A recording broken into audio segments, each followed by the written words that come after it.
When we read the Ten Commandments, many of them deal with how we treat our neighbor and how we live within community, such as maybe telling false things about our neighbor. Good morning. This is Pastor Ernie Lewis of the Blue Point Church in Sisney, Illinois, with your thoughts from God's Word for Thursday. You know, many people today will tell things that are not true, that may hurt their credibility or maybe defame and destroy their reputation. He says in Exodus chapter 20 and verse 16, "You shall not bear false witness against your neighbor." I think the whole promise here is against telling anything that is untrue, of course.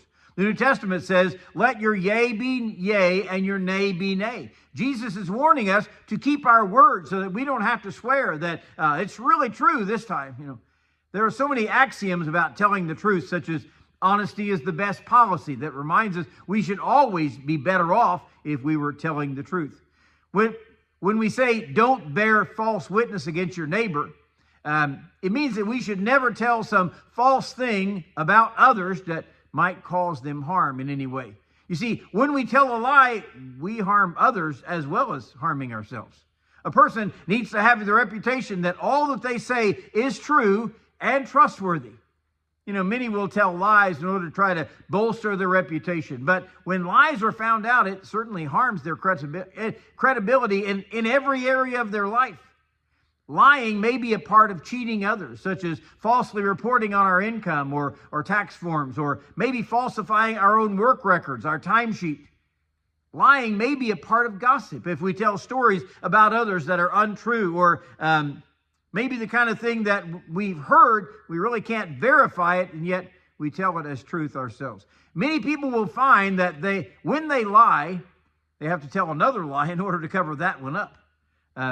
This does not even cover the danger of lying to God. You know, when Ananias and Sapphira in Acts chapter 5 told that lie that they were giving all they had to the church, God knew the truth. He allowed Peter to confront them about it, and they were actually stricken dead before God and the whole congregation.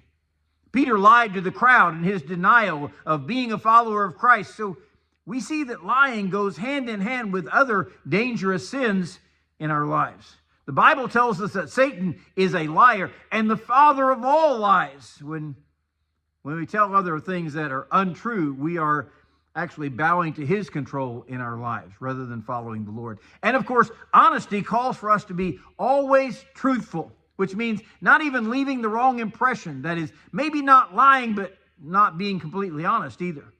We need to have the testimony that we can be trusted and that what we say is truthful as far as we know.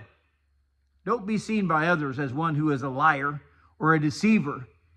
That person ends up serving Satan.